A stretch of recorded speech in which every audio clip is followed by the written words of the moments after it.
नमस्कार, मैं अनीता चौधरी और बिहार चुनाव अपने सवाब पे है। कभी गठबंधन में बहुत ज़्यादा प्यार नज़र आ रहा है, तो कभी कुछ सुनने को आता है कि nothing is well in NDA.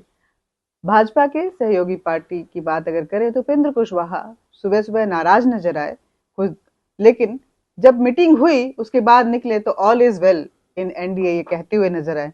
क्यों ऐसा रहा? लोगों का कहना है कि कुछ फिक्सिंग हुई है, उनको राज्यसभा सीट और एमएलसी सीट दिया गया है। इन सभी मुद्दों पर बात करने के लिए हमारे साथ बीजेपी के राज्यसभा सांसद नरेश बंसल जी हैं। सर, ये बिहार का चुनाव फिर एक बार कभी ऊपर कभी नीचे कई अटखेलियां कर रहा है, किस तरह से लिया जाए इसको? All is well in NDA? Yes yes, all is well in NDA.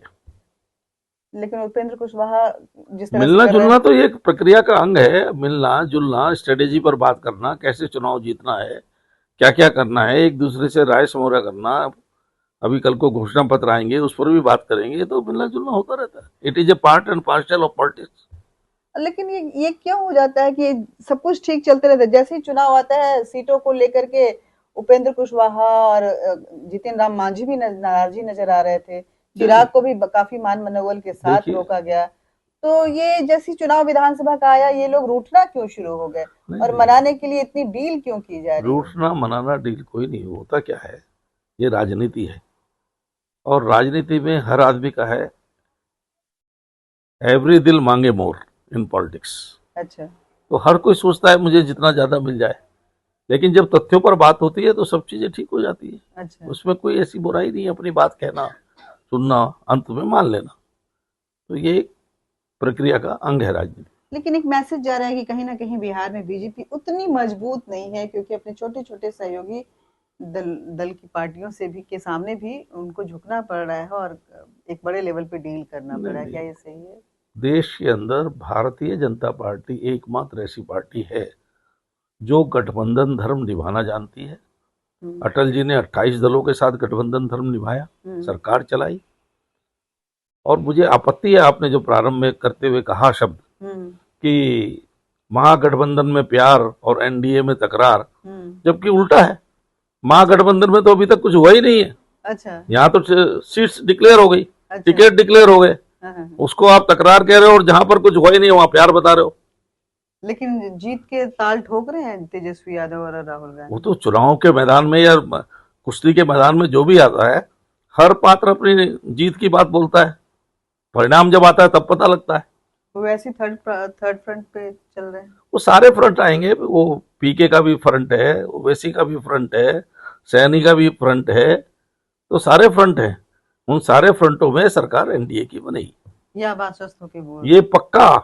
कितनी सीटें देगी? पहले से ज्यादा सीटें लेके बनेगी। अच्छा, पहले से ज्यादा सीटें लिखी गई। एक चीज और नया ट्रेंड देखा गया इस बार के बीजेपी को कि कुछ सेलिब्रिटी चेहरों को लेकर के बिहार में आ रही है। मैथिली ठाकुर जो लोक गायिका है, हालांकि बहुत कम उम्र की हैं, लेकिन उन पे विश्वास जताया है बीजेपी ने। वैसे ही अगर देखें तो अभिषेक सिंह जो कि जिन्हें बक्सर से मिला है, वो पूर्व आईपीएस रहे हैं। हालांकि वो पहले प्रशांत किशोर के साथ चले गए थे, लेकिन फिर बीजेपी में आए और फिर उन पे भी पार्टी ने विश्वास जताया है। ये नए चेहरे कितने कारगर सिद्ध होंगे, कितना हुक्म का इक्का बनेंगे? देखिए, भारतीय जनता पार्टी समाज के सभी वर्गों को साथ लेकर चलती है।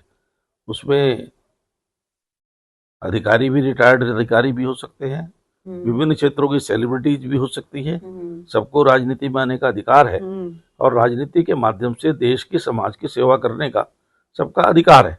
और भारतीय जनता पार्टी उनको समय समय पर अवसर देती है। तो इसी प्रक्रिया में ये भी है।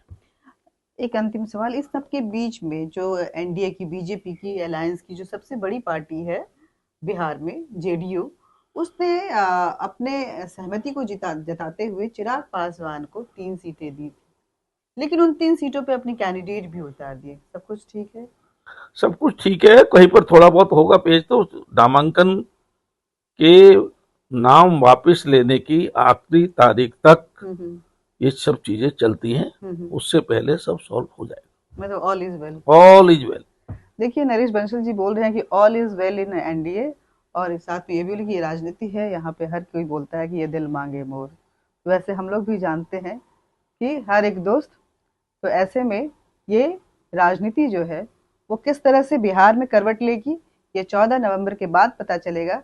लेकिन जिस तरह से कभी चिराग, कभी जितिन राम मांझी तो कभी कुशवाहा अपने रूठने मनाने के अटखेलियां कर रहे हैं, इन सब के बीच में बीजेपी उन्हें मनाती हुई, उनसे कुछ न कुछ डील करती हुई नजर आ रही है। इससे साफ जाहिर हो रहा है कि बिहार में कांटे की टक्कर है, लेकिन जीत का पलड़ा बीजेपी अपने नाम करना चाहती है। जय हिंद।